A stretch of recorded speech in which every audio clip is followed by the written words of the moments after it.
I never like to talk much about myself, but as the years pile on you, like dust settling on an old table no one bothers to clean, you start to realize that silence has its own weight, its own kind of violence.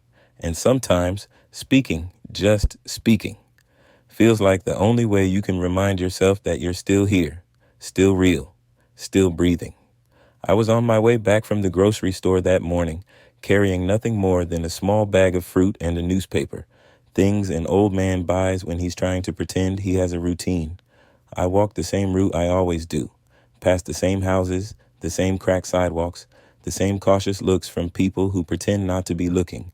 And yet, even after 74 years, I still feel that familiar tightness in my chest when someone crosses the street as I approach. It's a strange thing, to live long enough to see the world change and stay exactly the same. I guess that's what pushed me to talk today. What happened wasn't the first time something like this has happened to me, but maybe it was the last straw that made my silence feel heavier than the truth. It started with a little boy, maybe 8, maybe 9. He was standing with his mother outside a cafe, holding a cup of hot chocolate with both hands like it was the most precious thing he ever touched. His mother was looking at her phone. He was looking at me, not in fear, not in disgust, just looking. Kids don't hide their eyes like adults do. They haven't practiced that skill yet. He stared at my white hair first. That always gets them. Then he stared at my shoes. I shine them every Sunday, even though I don't go to church anymore. Not after the pastor called me brother in that tone people use when they're proud of themselves for being welcoming. Then the boy smiled at me, a small, honest smile. And before I could return it, his mother grabbed his wrist and said, "Don't stare." She didn't say it harshly. She didn't say it kindly. She said it the way people do when they think kindness makes prejudice softer. I kept walking, but a few steps later the sound of footsteps grew behind me, sharp, fast. Then a voice called out, Sir, excuse me." I turned around. 2 police officers were approaching, hands already resting where their guns were. I didn't need to ask why. I never need to ask why. One of them said, "We got a report of a suspicious individual matching your description. Are you carrying anything that could harm us?" I showed them my bag. 2 apples, a banana, a front page headline about the stock market dropping 6 points. Dangerous items, I know. They asked for my ID. I handed it over. They examined it longer than necessary. They always do.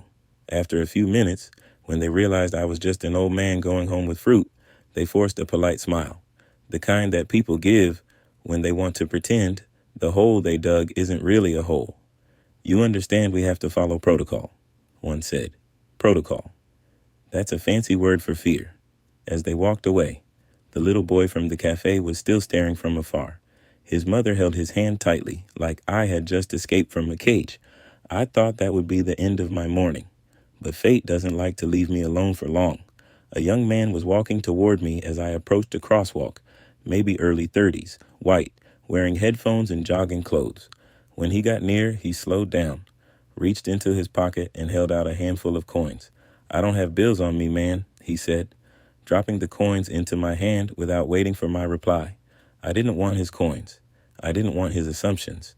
But he left me there, standing in the middle of the sidewalk with metal clinking in my palm, like the world had just paid me in pocket change for existing. I don't know why, but that moment hit me harder than the police, harder than the mother pulling her son away. Something about being mistaken for someone begging. After everything I've done, everything I've lived through, something about being reduced to a stereotype with one careless gesture. It stung in a way I can't describe. Maybe it reminded me of all the times I've been treated like I was less than a man, less than human. And maybe that's why, for the first time in months, I didn't go straight home.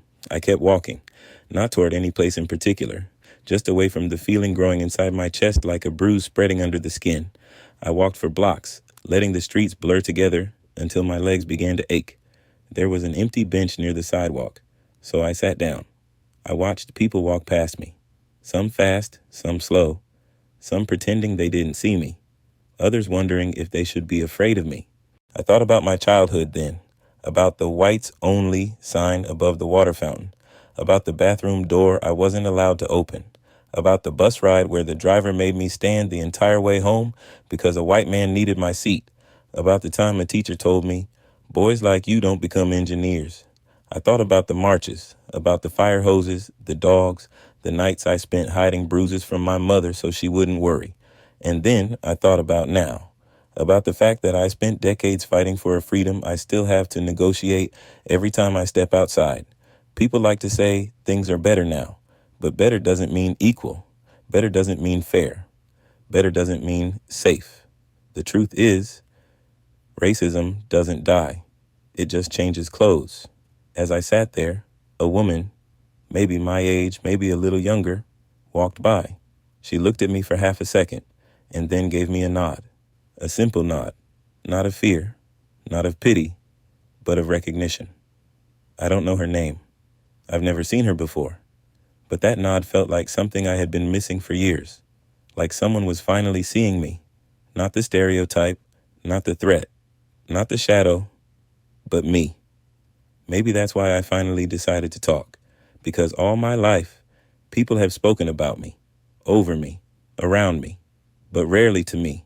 And almost never have they heard me speak for myself. So I'm telling this story not because it's unique, but because it isn't. Because there are thousands, millions of men who look like me, walk like me, fear like me, and endure like me. Men whose backs ache from carrying generations of pain. Men who shine their shoes every Sunday hoping the world will see their dignity before it sees their skin.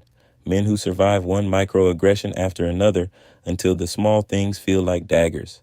I don't tell this story to make anyone feel guilty. Guilt doesn't fix anything. I tell it because I'm tired of pretending that these things don't cut me anymore. I tell it because someone out there needs to know they're not alone. I tell it because I'm still here, still breathing, still fighting, still hoping, maybe foolishly, that the world my grandchildren grow up in won't treat them the way it treated me. And if that hope is the last thing I have left to give this world, then I'll hold on to it with everything I've got.